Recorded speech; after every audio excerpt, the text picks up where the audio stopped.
ఓం సాయిరామ్. సమర్థ సద్గురు సాయినాథ్ మహారాజుకి జై. సాయి భక్తులందరికీ నమస్కారం అండి.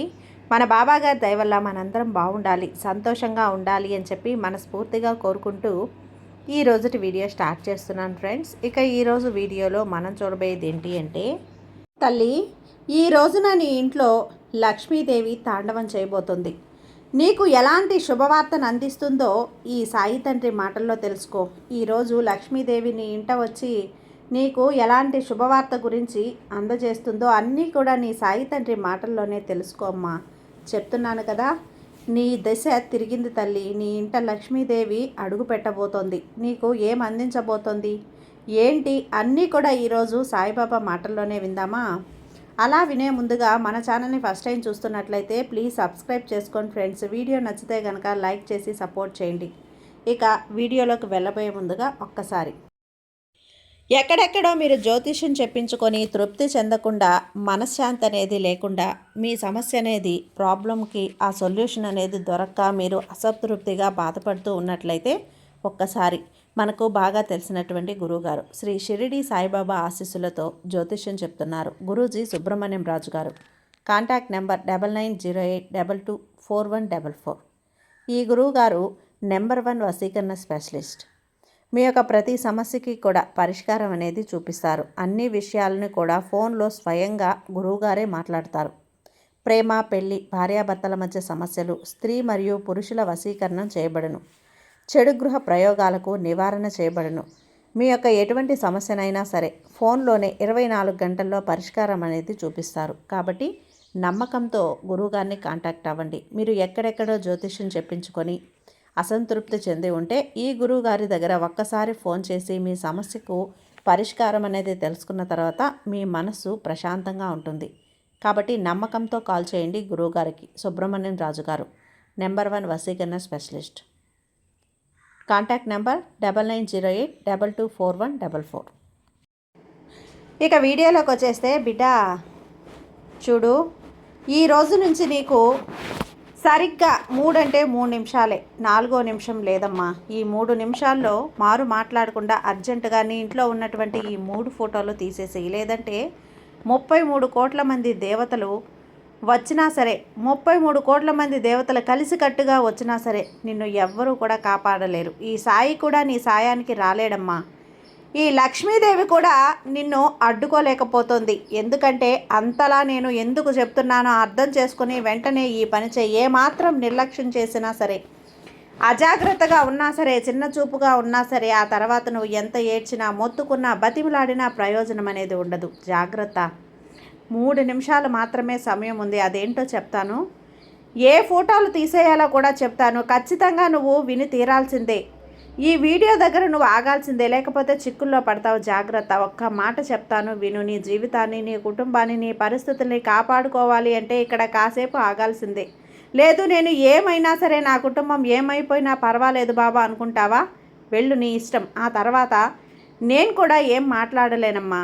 బాగా ఆలోచించుకో తల్లి. ఒక్క క్షణం ఆలోచించు, ఎక్కువ కూడా కాదు. ఒక్కటంటే ఒక్క క్షణమే ఆలోచించు. దీపారాధన చేస్తున్నావు, ఉపవాసాలు ఉంటున్నావు, గుడికి వెళ్తున్నావు, అయినా సరే నీ ఇంట్లో కష్టాలు తీరడం లేదు. అప్పుల బాధలు రోజు రోజుకి పెరిగిపోతున్నాయి. లక్ష్మీ కటాక్షం అనేది లేదు. భార్యాభర్తల మధ్య కారణం లేకుండానే గొడవలు వస్తున్నాయి. చేతికందినవై వచ్చినట్లే నీళ్ళలా ఖర్చు అయిపోతున్నాయి.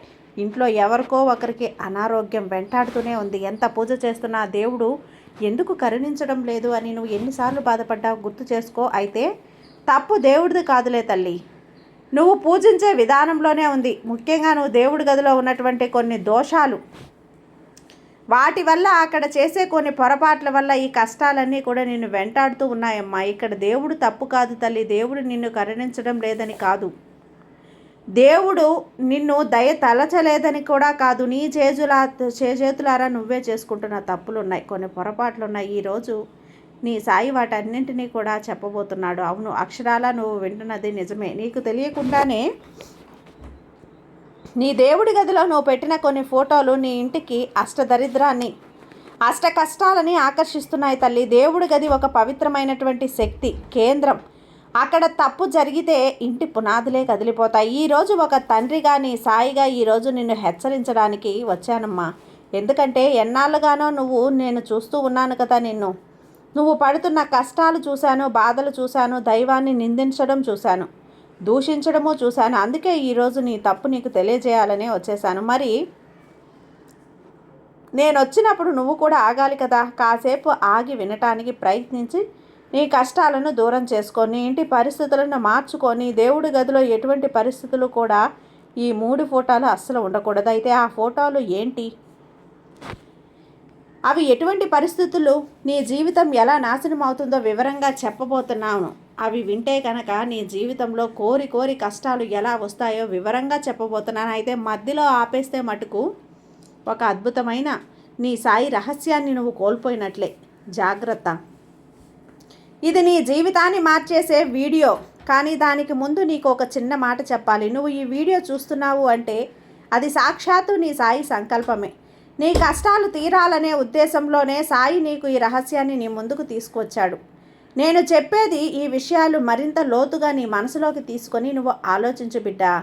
అప్పుడే కదా నీ జీవితం బాగుపడుతుంది, నీ ఇంటి పరిస్థితులు మారుతాయి, నువ్వు చేయాల్సినటువంటి ఆ పనేంటో తెలుస్తుంది, నువ్వు దిద్దుకోవాల్సిన ఆ తప్పు పొరపాటు ఏంటో కూడా నీకు అర్థమవుతుంది. అందుకే చెప్పాను, కాసేపు నీ జీవితం కోసం ఒక 10 నిమిషాలు నీ సమయాన్ని నాకు ఇవ్వు. నీ జీవితాన్ని మార్చి నేను వెళ్తాను. నీకు మాట ఇస్తున్నాను. అయితే ఎవరి ఇంట్లో ఈ తప్పులు ఉన్నాయో వాళ్ళు ఖచ్చితంగా నేను సరి చేసుకోవాలి తల్లి. కాబట్టి ఇది నీ అక్క చెల్లెలకి, స్నేహితురాలకి, నీకు తెలిసిన వాళ్ళకి ఈ సందేశాన్ని చేరవే. ఎందుకంటే ఈ పుణ్యంలో భాగం నీకు కూడా ఉందమ్మా. విద్యా విధానం గొప్పది, అన్నదానం గొప్పది. ఇలా నువ్వు ఎవరైనా కష్టాల్లో ఉంటే గనక ఉన్నవారికి సహాయం చేస్తే ఆ సహాయం చేసే ఫలితం ఆ దానం కన్నా ఇంకా గొప్పది. అది నీకు, నీ పిల్లలకు కూడా శ్రీరామ రక్షగా, నీ సాయి రక్షగా నిలుస్తుంది. నేను చెప్పేది నీకు అర్థమైందే అంటే వెంటనే ఈ పని చెయ్యి.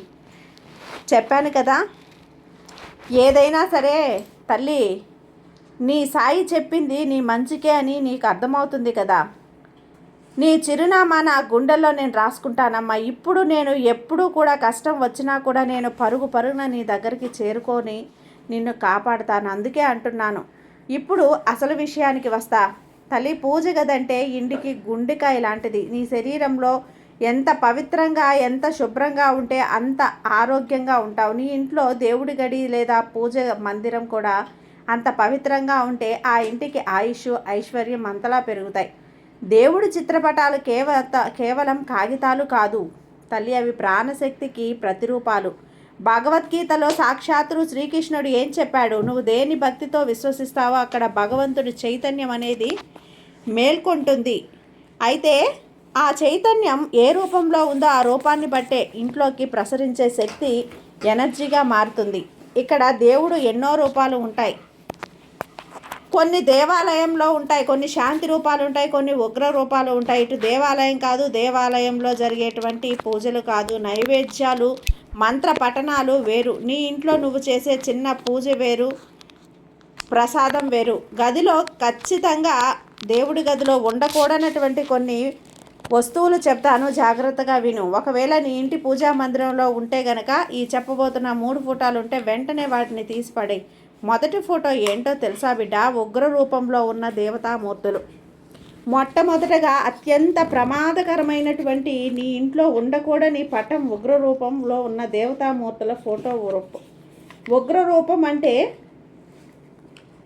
ఏంటి? రౌద్రంతో, కోపంతో రాక్షసులను సంహరిస్తున్నట్లు, పీలుస్తున్నట్లు చూపిస్తున్నటువంటి ఫోటో. భగవంతుని రూపం. హిరణ్యకశిపుడి తన ఒడిలోకి పడుకోబెట్టుకొని ఉగ్ర నరసింహుడిలా చీల్చి చెండాడుతున్న ఫోటో, లేదా నాలుక బయటపెట్టి మెడలో పుర్రెలదండ వేసుకొని ఉన్న రాక్షసుల్ని నరుకుతున్నటువంటి ఉగ్రకాళీ మాత రూపం ఫోటో, లేదా శివుడు తన జండలాన్ని తాండవం లేదా రుద్ర తాండవం చేస్తున్న ఫోటో, లేదా హనుమంతుడు తన వక్షస్థలాన్ని చీల్చి చూపిస్తున్నటువంటి ఫోటో, లేదా యుద్ధ భూమిలో ఏ కారణం ఏంటి అని అనుమానం కదా నీకు. బాబా ఈ ఫోటోలు ఎందుకు ఉండకూడదు అనే కదా మనసులో వచ్చింది, నాకు తెలుసు. అయితే జాగ్రత్తగా విను. ఇక్కడ నీకు నచ్చినటువంటి ఒక చిన్న ఘటన గురించి చెప్పాలి తల్లి. విన్నావంటే నీ మనసులో గందరగోళం, అనుమానాలన్నీ కూడా పటావంచలైపోతాయి. శ్రీహరి, శ్రీ మహావిష్ణువు హిరణ్యకశిపుణ్ణి సంహరించడానికి నరసింహావతారం ఎత్తాడు. రాక్షస సంహారం పూర్తయిన తర్వాత కూడా ఆయన కోపం చల్లారలేదు. ఆయన ఉగ్రం ఎంత భయంకరంగా ఉందంటే ముల్లోకాలు వణికిపోతున్నాయి, గజగజ వణికిపోతున్నాయి. సాక్షాత్తు బ్రహ్మదేవుడు శివుడు కూడా ఆయన దగ్గరికి వెళ్ళడానికి భయపడిపోయాడు. తన అర్ధాంగి అయినటువంటి లక్ష్మీదేవి కూడా తన ఉగ్రరూపాన్ని చూసి దగ్గరికి వెళ్ళలేకపోయింది. చివరికి ప్రహ్లాదుడు వచ్చి భక్తితో స్తోత్రాలు చేస్తే ఆయన శాంతించలేదు. ఆ తర్వాత ఆయన లక్ష్మీదేవి తన తొడపై కూర్చోబెట్టుకొని లక్ష్మీ నరసింహ శాంత రూపంలో దర్శనమిచ్చాడు. ఇప్పుడు ఆలోచించు, ఇప్పుడు చెప్పు, సాక్షాత్తు శ్రీ మహాలక్ష్మీదేవి కూడా ఉగ్రరూపంలో ఉన్న భగవంతుని దగ్గర నిలబడలేకపోయిందే, మరి నువ్వెంత? ఉగ్రరూపంలో ఉన్న దేవుని చిత్రపటం నుంచి ఒక విధమైనటువంటి భయంకరమైనటువంటి తీవ్రమైన శక్తి వస్తుంది. ఆ శక్తి వెలువడుతుంది. నువ్వు అలాంటి ఫోటోని ఇంట్లో పెట్టుకుని రోజు కూడా పూజిస్తే ఆ ఉగ్రత్వం, ఆ రూపం, ఆ రౌద్రం నీ ఇంట్లోకి ప్రవేశించి దాన్ని నువ్వు తట్టుకోలేవు. దాని ఫలితం ఎలా ఉంటుందో తెలుసా? ఇంట్లో ఎప్పుడూ కూడా ఒక రకమైనటువంటి టెన్షన్ వాతావరణం ఉంటుంది. భార్యాభర్తల మధ్య అకారణంగా కోపతాపాలు వస్తాయి. చిన్న చిన్న మాటలకే పెద్ద గొడవలు జరిగి అవి విడాకుల వరకు వెళ్ళిపోతాయి. పిల్లలు మాట వినరు, వారిలో మొండితనం పెరిగిపోతుంది. ఉగ్రశక్తి ఇంట్లో ఉంటే అది శాంతాన్ని దహించి వేస్తుంది. ఆ ఇంట్లో శాంతి ఒక్కదానికి, ప్రతి ఒక్కదానికి ఆ ఇంట్లో ఉన్న మనుషులు కూడా ఉగ్రరూపం దాలుస్తారు. అంటే కోపం, ఆవేశం ఎక్కువగా ఉంటాయి. ధనం నిలబడదు, ఎందుకంటే ఉగ్రత ఉన్న చోట లక్ష్మీదేవి నిలబడదు. మరి ఏం చేయాలి? దీనికోసం నువ్వు ఏం చెయ్యాలి? దేవుణ్ణి పూజించకూడదా బాబా అని నువ్వు అడిగితే అసలు కాదు తల్లి. భగవంతుణ్ణి పూజించాలి, కానీ సౌమ్య రూపంలో ఉన్నటువంటి పటాలను పెట్టుకోవాలి. నరసింహస్వామిని పూజించాలి అంటే లక్ష్మీదేవి సమేతుడై ఉన్నటువంటి యోగ నరసింహుడు లేదా ప్రహ్లాదుని ఆశీర్వదిస్తున్నటువంటి శాంత నరసింహుడు ఫోటో పెట్టుకో. శివుణ్ణి పూజించు. అనుకుంటే ధ్యాన ముద్రలో ఉన్నటువంటి పార్వతీ పరమేశ్వరుల్ని సమేతంగా ఉన్న కైలాసనాథుని ఫోటో పెట్టుకో. అమ్మవారిని పూజించు. చిరునవ్వులు చిందిస్తున్న రాజరాజేశ్వరీదేవి, త్రిపుర సుందరీదేవి లేదా అష్టలక్ష్ముల ఫోటో పెట్టుకో. హనుమంతుణ్ణి పూజించాలనుకుంటే రాముని పాదాల దగ్గర కూర్చున్న భక్తాం ఆంజనేయుడి పటం పెట్టుకో. శాంతరూపం ఇంట్లో ఉంటే నీ మనసు ప్రశాంతంగా ఉంటుంది, ఇల్లు ఆనందంగా ఉంటుంది, సిరి సంపదలతో తొలతూగుతూ ఉంటుంది. ఎందుకనంటే ఇక్కడ ఒక ఉదాహరణ చెప్తాను చూడు. నువ్వు అమ్మా నాన్నలు కోపంగా ఉన్నప్పుడు, అరుస్తున్నప్పుడు, కొట్టుకోవడానికి వచ్చినప్పుడు, తిట్టుకోవడానికి ఉన్నప్పుడు, లేదా ఎవరి మీదో గొడవ పడుతున్నప్పుడు వాళ్ళని చూసి భయపడిపోతారు. ఆ క్షణంలో వాళ్ళు పిలిచినా రమ్మన్నా కూడా రారు. నువ్వు వెనక్కి వెళ్ళవు, ఎందుకంటే ఆ ఉగ్ర రూపాన్ని దగ్గరికి కూడా వెళ్ళవు. అదే వాళ్ళు ప్రేమగా చిరునవ్వుతో శాంతంగా ఉంటే గనక అన్నీ కూడా కనిపించినప్పుడు దగ్గరికి వెళ్తావు, అమ్మని నాన్నని హత్తుకుంటావు, వాళ్ళు బొగ్గలు నువ్వు పట్టుకొని నిమురుతావు, లాగుతావు, వాళ్ళ మీద కూర్చుంటావు, వాళ్ళ ఒడిలో పడుకుంటావు. ఇది బిడ్డ అంతే. భగవంతుడి ఉగ్ర రూపాన్ని చూసి నువ్వు తట్టుకోలేవు. అందుకనే శాంతంగా ఉండడానికి కోసమే ఈ ఫోటోలు పెట్టుకుంటే నీ మనసు కూడా ప్రశాంతంగా ఉంటుంది, ఆహ్లాదంగా కూడా ఉంటుంది. నీ మనసులో ఆ ప్రేమ, ఆప్యాయత, అనురాగం అనేవి ఉప్పొంగుతూ ఉంటాయి. కాబట్టి నేను చెప్పినట్లుగా ఈ దేవుడి గదిలో ఉన్నటువంటి ఈ 3 ఫోటోలను కూడా తీసేయి తల్లి. అప్పుడే నీ జీవితం అనేది చాలా శాంతంగా ఉంటుంది. ఇక రెండవది తల్లి, దేవుడి పీఠంపై చనిపోయిన పితృదేవతల ఫోటోస్ పెట్టడం ఇది చాలామంది చేసేటువంటి అతిపెద్ద తప్పు. ఇలా ఎప్పుడు చేయకూడదు. మనం చూస్తూనే ఉంటాం చాలా ఇళ్లల్లో. దేవుడి గదిలో ఉండకూడనిది రెండవ అతిపెద్ద తప్పు. చాలామంది అజ్ఞానంతో చేసేటువంటి అత్యంత భయంకరమైన దోషం. చనిపోయిన తమ తల్లిదండ్రుల, తాత ముత్తాతలు, పితృదేవతల ఫోటోలను తీసుకొచ్చి దేవుడి ఫోటోల సరసన దేవుడి పీఠం మీదే పెట్టి పూజించడం. నేను చెప్పేటువంటి ఈ మాట వినడానికి కొంచెం కఠినంగా అనిపిస్తుంది కదా, నిజం ఇదేనమ్మా. దయచేసి అర్థం చేసుకో. చాలామంది కూడా బాబా ఇప్పుడు వారి మనసులో రేగుతూ ఉంటుంది, జన్మనిచ్చినటువంటి తల్లిదండ్రులే కదా మాకు ప్రత్యక్ష దైవాలు, వాళ్ళు చనిపోయిన తర్వాత దేవుళ్ళతో సమానమైపోతారు కదా బాబా, మరి వాళ్ళ ఫోటో దేవుడి పక్కన పెడితే తప్పేంటి అని నీ ప్రేమ, నీ కృతజ్ఞత చాలా గొప్పవి తల్లి. దానికి నా ఆశీస్సులు. తల్లిదండ్రులు నిజంగానే దేవుళ్ళతో సమానమై, కానీ ఇక్కడ ఒక మనిషి శరీరం వదిలిన తర్వాత వారి ఆత్మ పితృలోకంలోకి ప్రవేశిస్తుంది.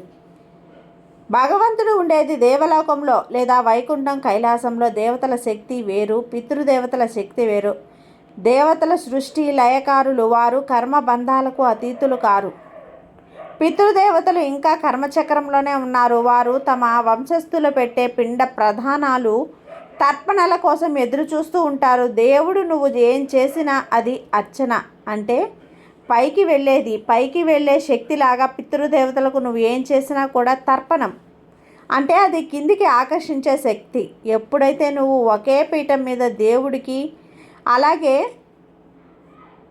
పితృదేవతల ఫోటోలు పెడతావో అక్కడ ఆ రెండు శక్తులు కూడా ఎలా ఉంటాయి అంటే షార్ట్ సర్క్యూట్ లాగా ఉంటాయి. అంటే ఆ రెండు శక్తులు ఒక చోట ఉన్నప్పుడు కలవవు, విరుద్ధంగా పనిచేస్తాయి.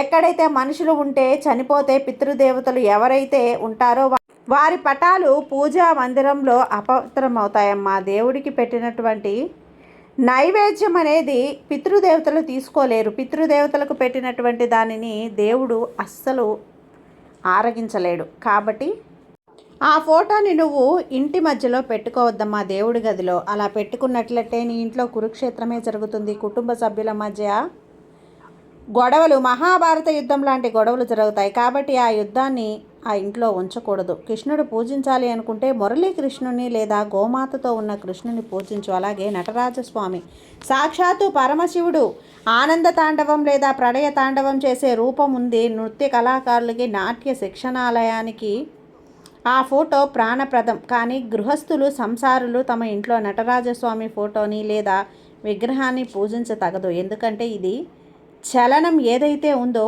అది చలనాన్ని సూచిస్తుంది. నటరాజస్వామి ఇంట్లో ఉంటే ఆ కుటుంబానికి స్థిరత్వం ఉండదు. అంటే ఉద్యోగం ఉన్నా అది ఊడిపోవటం, ప్రమోషన్లు లేకుండా ఉండటం, ఇలాంటి దోషాలన్నీ కూడా నీకు తగిలి, అంటే నీ ఇంట్లో లక్ష్మీ కటాక్షం కలగాలి అని నువ్వు అనుకుంటే కనుక అది జరగదు.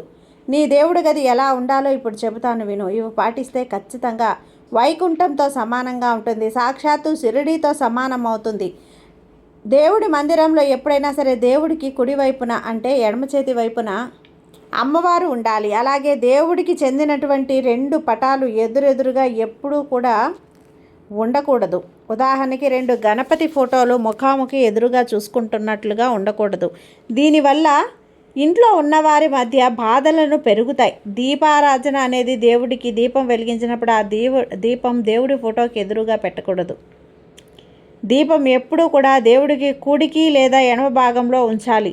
అలాగే కేవలం నేల మీద పెట్టకూడదు. దీపపు కుందుల కింద ఒక చిన్న ప్లేట్ కానీ, తమలపాకు కానీ లేదా బియ్యం కానీ వేసి దాని మీద పెట్టాలి. ఇది ఇంట్లో స్థిరమైనటువంటి సంపదన అలాగే తీసుకువస్తుంది. ముఖద్వారం, దేవుడికి గదికి కండిషన్లు కానీ, తలుపులు కానీ, ఖచ్చితంగా కర్టెన్లు కానీ అవన్నీ కూడా ఉండాలి. లేదు నువ్వు పడుకున్నప్పుడు, నిద్రపోయేటప్పుడు కళ్ళు లేకుండా చేసుకోవాలి. ఎవరైనా బయట వ్యక్తులు ఇంట్లోకి రాగానే దేవుడి గది నేరుగా వారికి కనిపించకూడదు. ఎందుకంటే అందరి చూపు మంచిది కాదు. నరదృష్టి దేవుడి గది పవిత్రతను పాడు చేస్తుంది.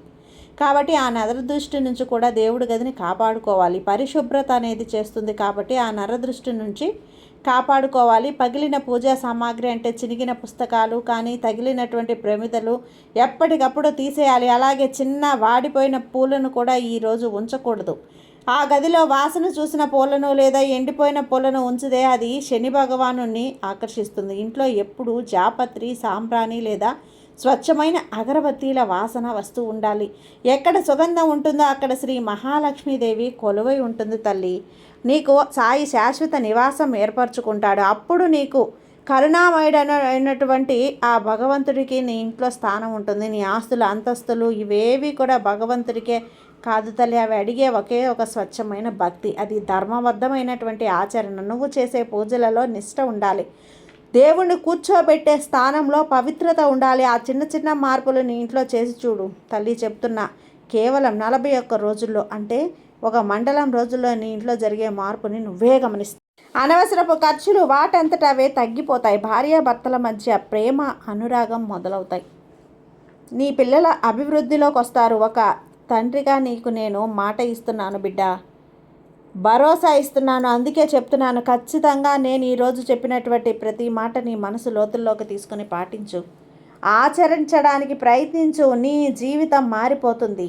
ఎంతవరకు నువ్వు ఎదిగితే ఎదుర్కొన్నావో కష్టాలు కానీ అన్నీ కూడా అవరోధాలు అన్నీ కూడా తొలగిపోతాయి. నీ జీవితం బంగారుమయం అవుతుంది. జాగ్రత్తగా నేను చెప్పినట్లు చేయి బిడ్డ. నీ సాయి మీద నీకు నమ్మకం ఉంది కదా, నీకంతా కూడా మంచిగా జరుగుతుంది. నీ సాయి నీకు తోడుగా ఉన్నంత వరకు నీకు భయం ఎందుకు చెప్పు. సర్వేజన సుఖినో భవంతు. జై సాయిరాం.